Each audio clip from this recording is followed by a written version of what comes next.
What's going on, everybody?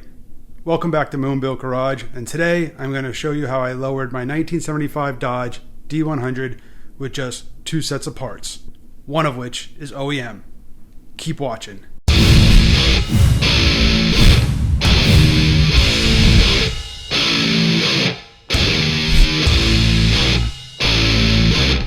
Alright, so when I first got this truck, one of the first things I wanted to do was lower it just a little bit. As you can see in this picture, I thought the truck was sitting just a little too high, and by lowering it about 2 inches, it would really improve the look and attitude of this truck. So the first thing I did was what most of us do. Went online, searched the internet to find out just what information was out there, see what I could use. Unfortunately, a lot of the information I found was wrong or just plain difficult to follow. And there really aren't a lot of companies out there that make a lot of parts for these mid-70s to early 90s pickups. I did, however, find a really good write-up online, which I will link in the description below, that made this modification super simple to finish. So, since the aftermarket doesn't really support these trucks, and there isn't a whole lot of real good information out there, what are you going to do? I mean, yeah, you could be a cheap ass, cut your coil springs, but that just leads to a whole other mess of problems down the line. However, there's a much easier way, and it's OEM. So what you do is you either go to the junkyard or you find somewhere to order the lower control arms from a mid-70s to early 90s B-Series van. Since the lower control arms on a B-Series van are actually about 2 inches deeper than the spring pockets on the stock OEM lower control arms, just by swapping out that lower control arm, you instantly get 2 inches of drop. You don't have to replace your springs. You don't have to replace your shocks. Nothing. Done. Front end's lowered 2 to 3 inches. Now, before you install your new lower control arm, there are a few modifications you're going to have to make. First, your new lower control arms are going to have new steering stops. Cut those off. You don't need them, and it just cleans up the lower control arm. Next, your new lower control arm isn't going to have the 2 holes needed to mount the strut rod. So you're going to have to locate and drill those holes. What I ended up doing was I just found center line, measured from the ball joint, and I also measured from the pivot joint on the back of the control arm. Measured that location, took the measurements from the stock lower control arm, transferred those measurements to the new lower control arm, and drill the holes. Also, these trucks use a 9/16 bolt to hold the lower control arm to the frame. The vans use a 5/8 inch diameter bolt. So you're going to have to drill out the mounting point on the truck to accommodate a 5/8 inch bolt. From this point, you might be lucky enough to go ahead and just be able to put everything back together. However, I actually had to grind the top of the pivot point on the lower control arm. It would rub in points when trying to move the lower control arm. So I just had to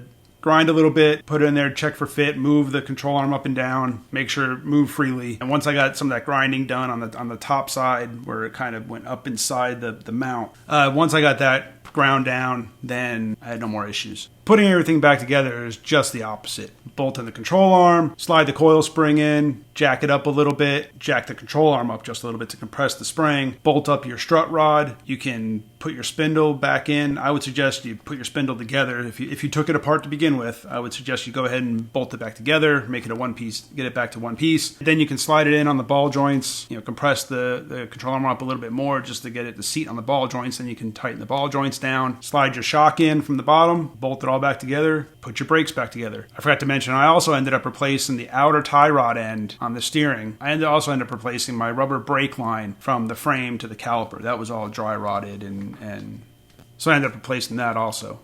Here are the steps you need to replace your lower control arm.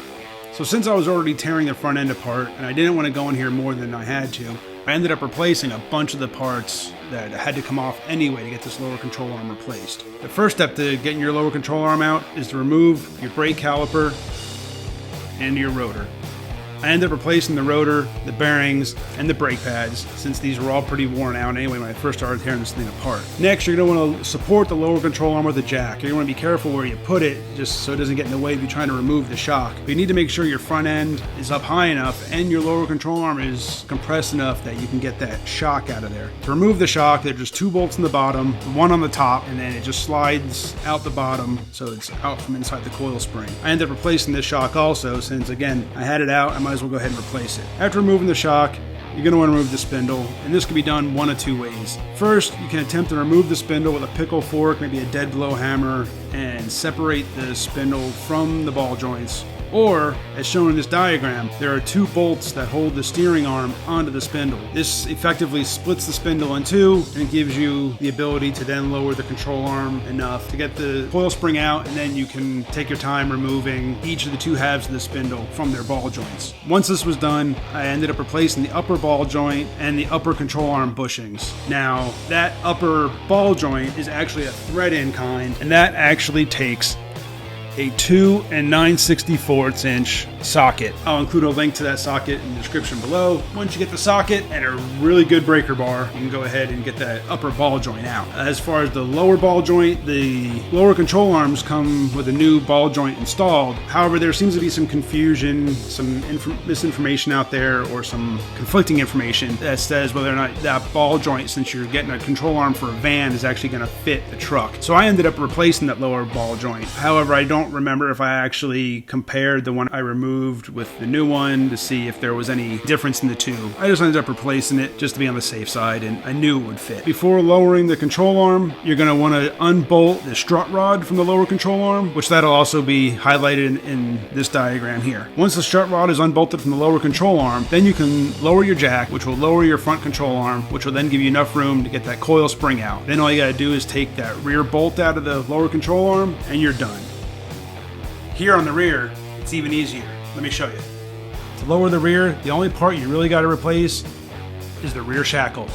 Now, I ended up getting a drop shackle that says it was for a Chevy, but as long as it's wide enough to fit the width of the leaf spring and can fit in the shackle mount on the frame, you're good to go. This is actually a 2-inch drop shackle.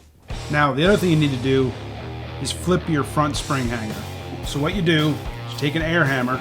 I'll link to the one that I use down below. You knock the heads off the rivets, and then you use the air hammer to punch the rivets out of the frame. Flip your spring hanger, use the original mounting locations as a guide to kind of help you make sure you get it the right place on the frame. Drill some new holes, and then I ended up using grade 8 hardware just to rebolt it to the frame. While I was in the back, I also went ahead and replaced my rear shock, and I replaced the bushings in the leaf springs. Those parts I'll also include down below in the description. And there you go. A quick look at how easy it is to lower these old Mopars. As you can see in this picture, it really has improved the look and attitude of this truck. I hope you have found this informative, and it's encouraged you to go out there and tackle this project. Let me know in the comments what you think. Make sure you subscribe. Hit that bell button so you get notified when I upload more videos for this project. Now get out in your garage and get to work. See ya.